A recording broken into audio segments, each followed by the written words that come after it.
fact, there ain't nothing holding me up. I'm like a plane with one wing and got to...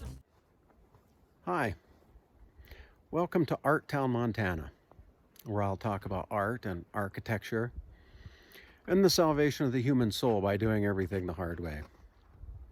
You know, modern culture is pretty obsessed with having more, making things bigger, making things faster. It's all about efficiency, isn't it? But I do believe there are times to not give in to that efficiency monster.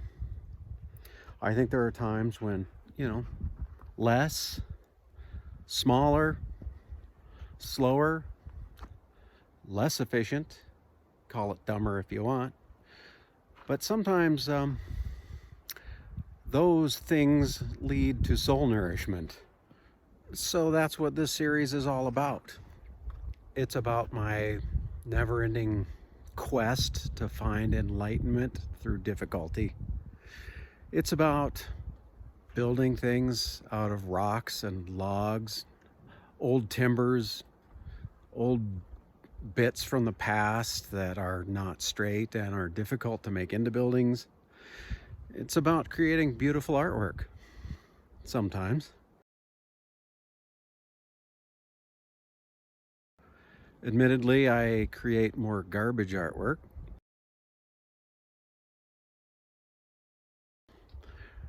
The important part of everything I do is that I pour my heart and soul into it.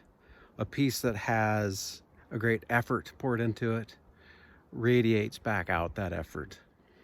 I can't explain the garbage artwork.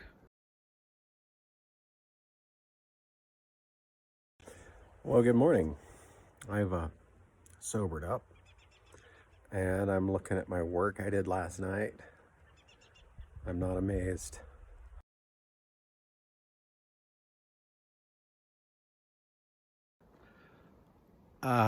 Because I pour a lot of effort into that too, and nothing radiates but suckiness. I'm not sure what's going on there. That's something we'll have to study in a future episode, I guess. So anyway, I'm going to show you around my Art Town compound as kind of an introduction to give you some context for the art I'll be building, the things we'll be building later on. So let's look around. Behind me here is a little greenhouse. I got the glass from a neighbor rehab project and got their old doors, their old sliding doors. You can see it's made of logs and old boards and old tin that you can't see very well now. Sorry about that. But it's not, it's not a large piece. It's not impressive exactly, but aesthetically, I think a victory was had here. It's all right, isn't it? Speaking of aesthetic victories, let's go look at the bunkhouse. I didn't make it. It was made long ago, but it is a beautiful piece of work, I think. It's simple, it's rough, but you can really see the work that someone put into this with their two hands. It inspires me. Let's go look at the house. So here's my old house. I did not build this, of course. This was built long ago, before me. But I did jack it up about 3 feet and built this new foundation under it.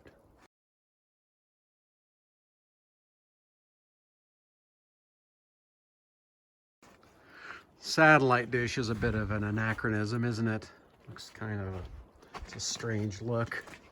But, what if I come up with a brilliant idea? What if I come up with a cure for cancer or a new warp drive device and I have to upload it to the internet and get it out to everybody immediately? That's, I guess I need that. Anyway, here's my sunroom that I built onto the front after I jacked the house up. You can see, of course, stone foundation, logs from around the property. It's pretty. More beautiful though is my art shop. This is a piece of architecture I'm most proud of. In terms of feng shui, I think I really feng shuied it. I added it on to an old Model T garage. That's pretty quaint in its own right.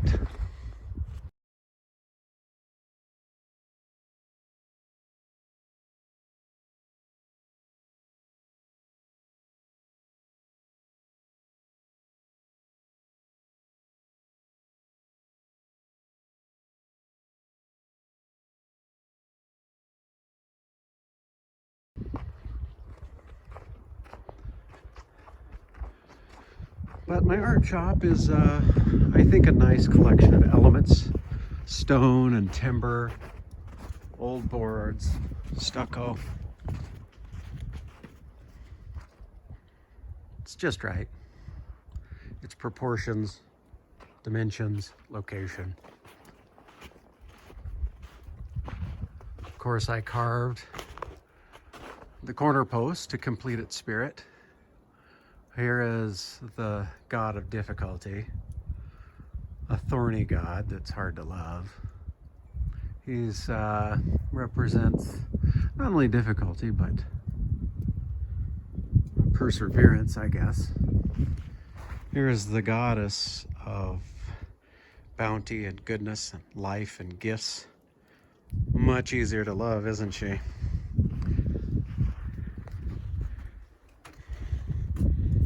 Much more of a leafy vine. And that makes her. All right. Let's go into the sunroom.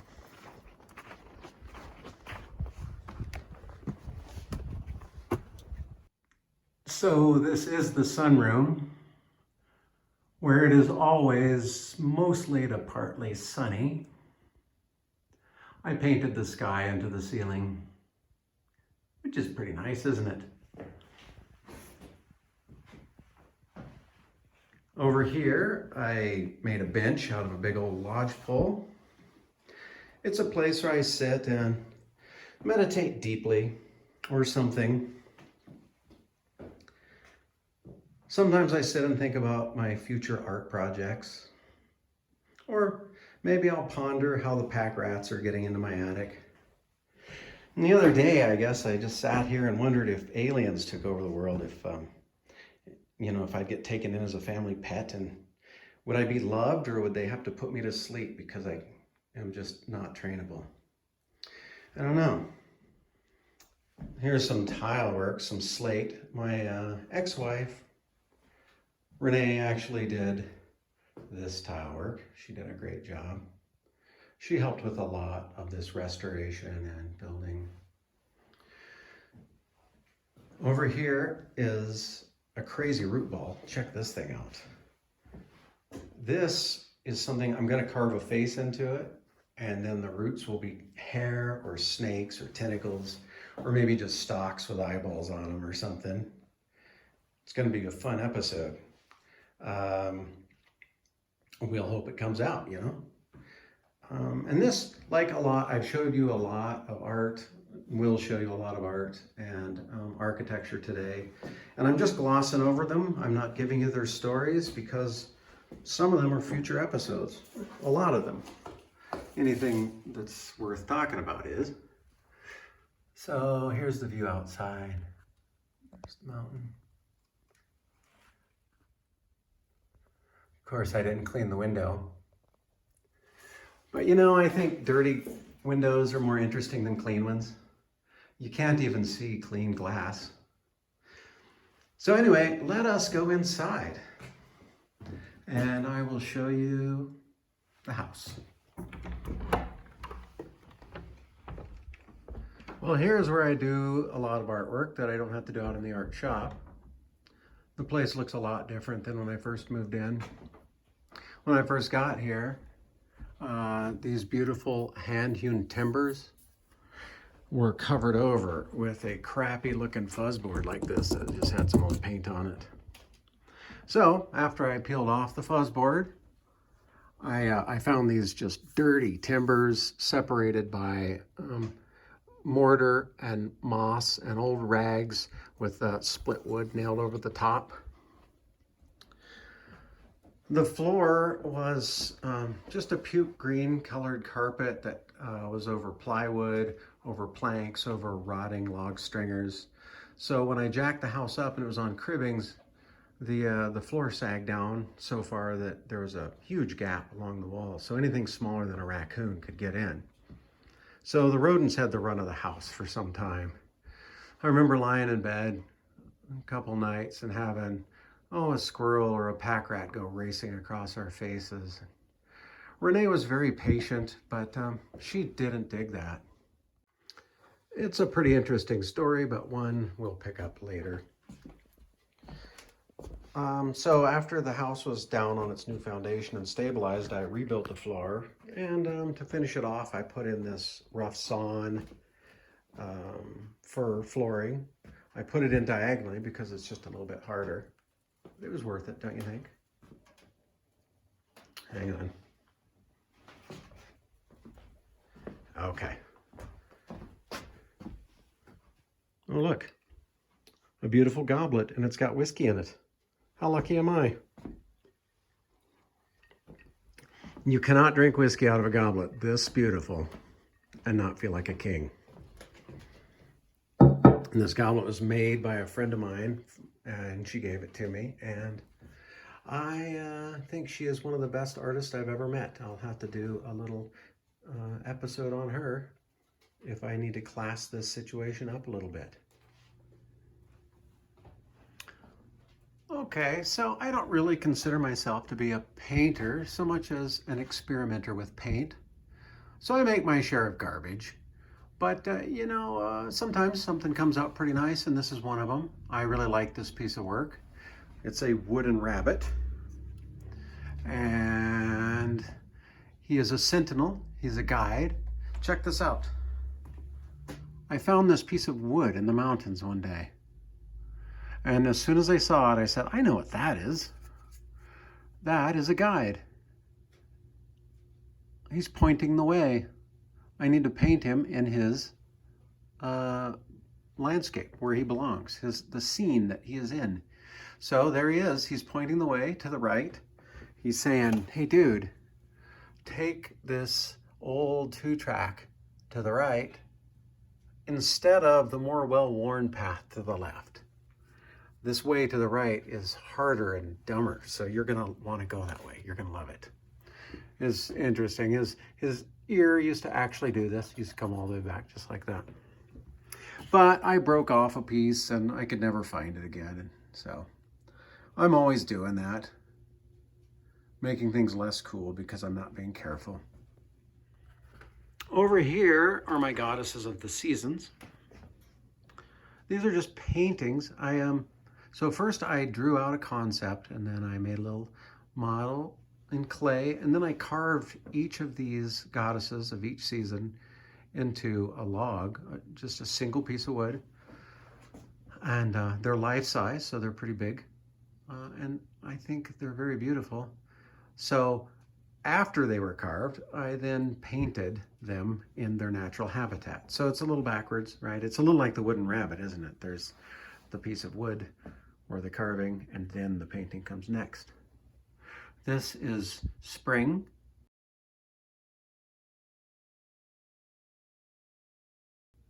Carved from a lodgepole. Summer.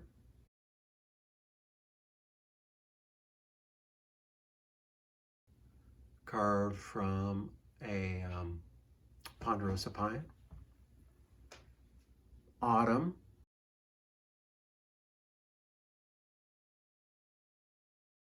Carved from a tamarack.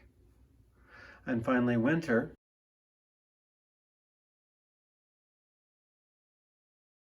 Carved from a Doug fir.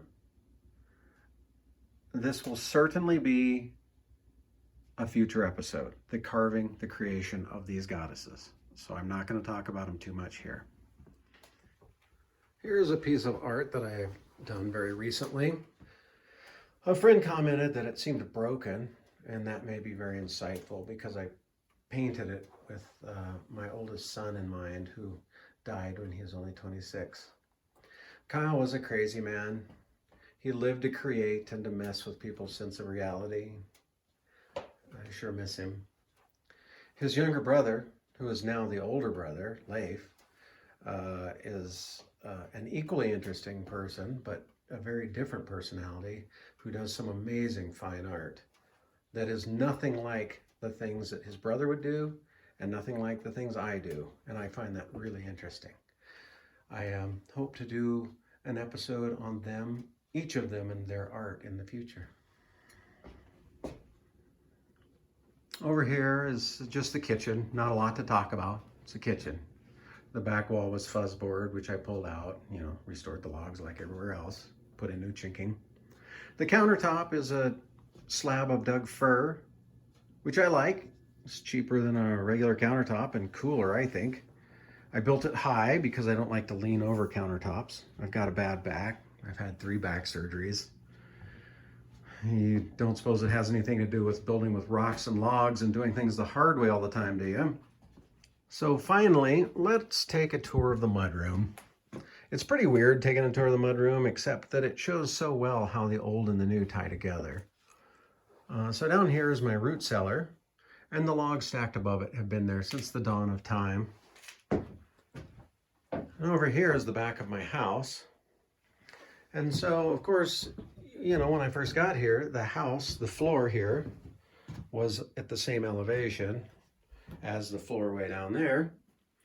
And between the house and the root cellar was just this brick and board breezeway sort of cobbled together. So I had to pull out the breezeway, and I jacked the house up, and I built this platform with these steps going down in here.